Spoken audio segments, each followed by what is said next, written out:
আনন্দগড় রাজ্যের এক ছোট্ট গ্রাম বটেশ্বরপুর। সেই গ্রামের এক প্রান্তে খড়ের ছাউনি দেওয়া একটি মাটির ঘরে থাকত এক গরিব কৃষক নন্দলাল আর তার স্ত্রী মালতী। নন্দলালের কাছে ছিল মাত্র 1 বিঘা জমি। সেই জমি ছিল তাদের বেঁচে থাকার একমাত্র ভরসা। সারাদিন রোদে পুড়ে বৃষ্টিতে ভিজে মাঠে কাজ করত নন্দলাল, আর মালতী ঘরের কাজ সামলাত। কিন্তু তার মনে সবসময় একটাই কষ্ট ঘুরে বেড়াত। আর কতদিন এমন জীবন কাটাবো নন্দ?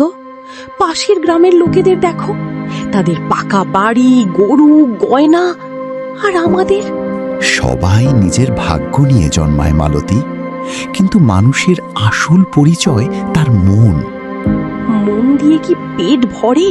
নন্দলাল কোনো উত্তর দিল না, শুধু মাথা নিচু করে ভাত খেতে লাগল। কারণ সে জানত তার স্ত্রীর রাগের পেছনে লোভের চেয়ে অভাবের যন্ত্রণা বেশি।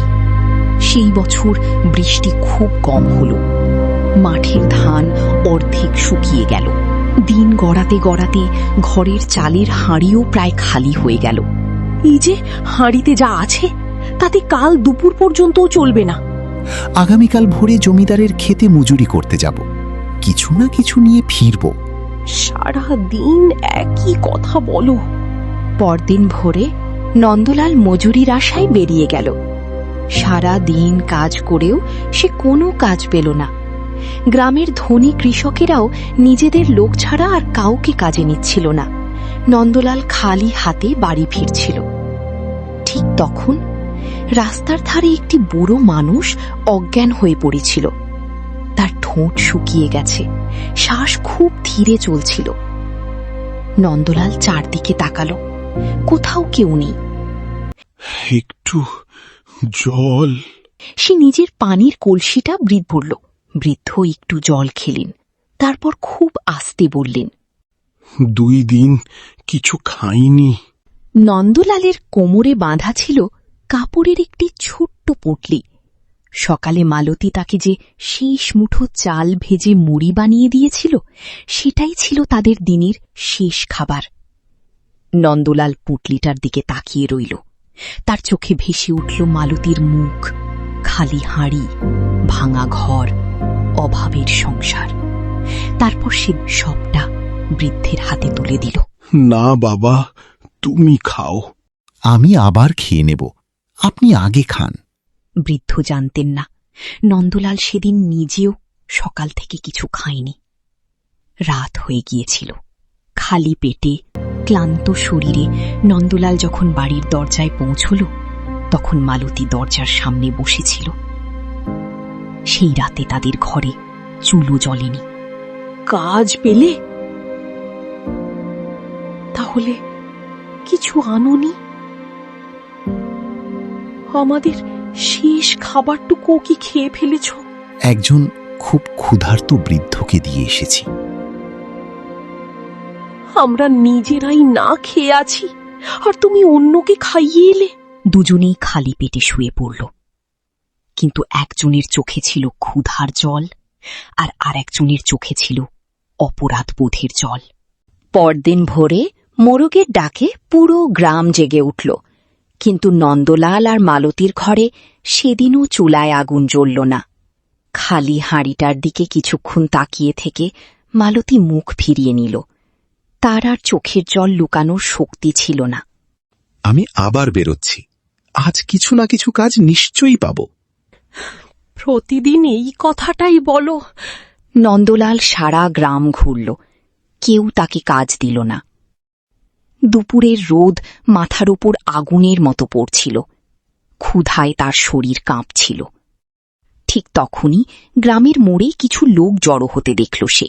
শুনেছ, গত রাতে এক বৃদ্ধকে কেউ খাবার খাইয়ে প্রাণ বাঁচিয়েছে। আজকাল এমন মানুষও আছে নাকি? লোকটার নাম কেউ জানে না।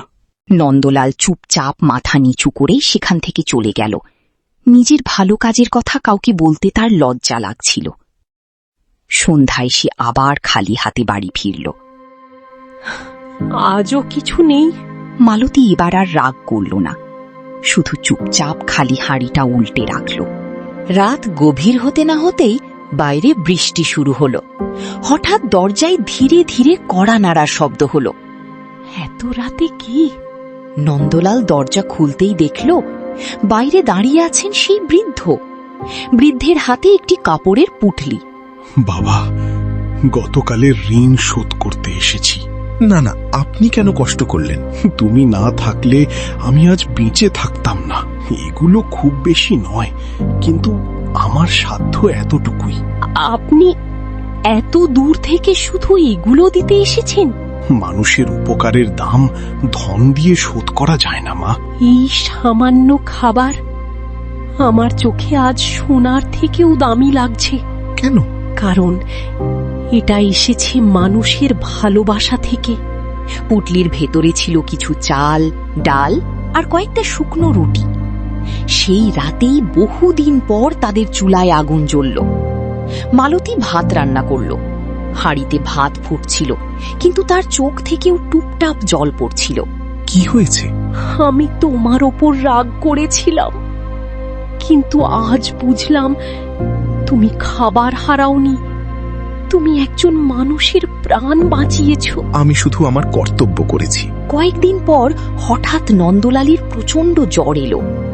জ্বর এতটাই বেড়ে গেল যে সে বিছানা থেকে উঠতেই পারছিল না। হে ভগবান, এবার আমি কি করব? ঘরে এক মুঠো চালও নেই, ওষুধ কেনার মতো একটি মুদ্রাও নেই। মালতী গ্রামের প্রতিটি বাড়িতে সাহায্য চাইতে গেল। যাদের একদিন নন্দলাল নিঃস্বার্থভাবে সাহায্য করেছিল, আজ তারা কি তাকে মনে রাখবে? মালতী কাঁদতে কাঁদতে গ্রামের প্রথম বাড়ির দরজায় গিয়ে দাঁড়ালো।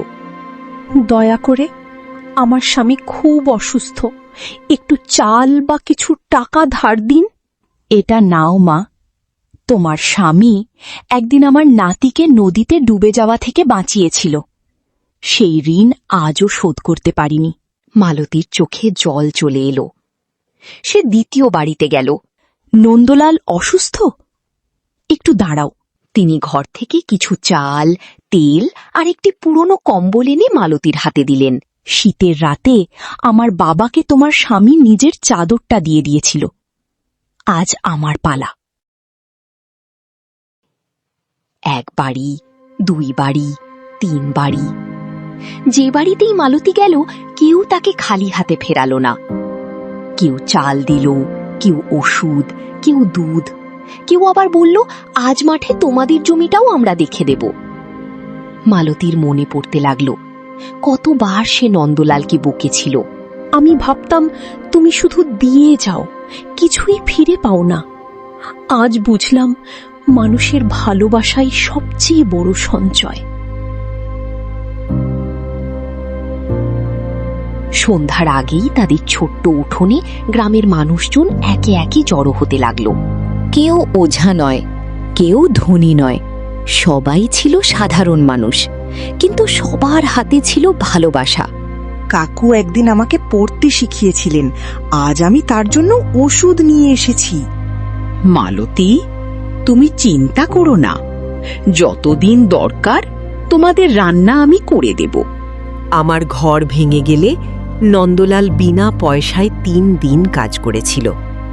আজ আমি তার ঘরের চাল মেরামত করে দেব। মালতী আর নিজেকে সামলাতে পারল না। সে সবার সামনে বসেই কাঁদতে লাগলো। আমি সারা জীবন শুধু টাকার অভাব দেখেছি, তাই ভেবেছিলাম টাকা ছাড়া মানুষ বাঁচতে পারে না। কিন্তু আজ বুঝলাম মানুষের পাশে মানুষ থাকলে কেউ আসলে গরিব থাকে না। ঘরের ভেতরে নন্দলাল দুর্বল শরীরে সব কথা শুনছিল। মালতী, আমি এখানে। কাঁদছো কেন? তোমাকে আমি কোনোদিন বুঝতে পারিনি।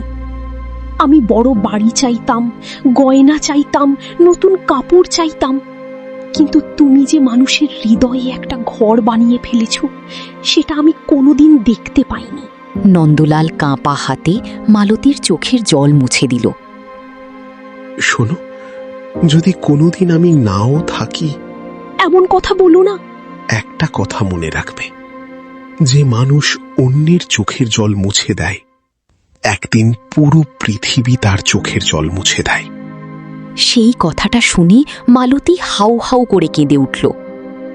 সেই ছোট্ট কুঁড়ে ঘরটায় সেদিন ধন সম্পদ ছিল না, কিন্তু ভালোবাসা এতটাই ছিল যে পুরো ঘরটা যেন মানুষের মমতায় ভরে উঠেছিল। আর ঠিক সেই মুহূর্তে মালতী বুঝে গেল, জীবনের সবচেয়ে বড় সম্পদ কখনো সোনা, রূপো বা জমি নয়। সবচেয়ে বড় সম্পদ হল এমন একজন মানুষ যার জন্য পুরো গ্রাম নিজের ঘরের দরজা খুলে দেয়। পরের কয়েক সপ্তাহ ধরে পুরো গ্রাম যেন নন্দলালের নিজের পরিবার হয়ে উঠল। প্রতিদিন কেউ না কেউ ওষুধ নিয়ে আসত, কেউ রান্না করা খাবার, আবার কেউ নন্দলালের জমিতে গিয়ে বিনা পারিশ্রমিকে কাজ করে দিত। মালতী অবাক হয়ে দেখছিল, যাদের জন্য নন্দলাল নিঃস্বার্থভাবে এতদিন কাজ করেছে তারা কেউই তাকে ভুলে যায়নি। আজ আর মাঠে যেও না, শরীর এখনো পুরোপুরি ভালো হয়নি। যে মাটি আমাকে এতদিন বাঁচিয়ে রেখেছে তাকে আর কতদিন অপেক্ষা করাবো? নন্দলাল মাঠের দিকে হাঁটতে লাগল। মাঠের কাছে পৌঁছেই সে থেমে গেল। তার 1 বিঘা জমির আগাছা পরিষ্কার করা হয়েছে, চারদিকে সুন্দর করে আল কাটা হয়েছে, বীজও বোনা হয়ে গেছে। এসব কি করলো?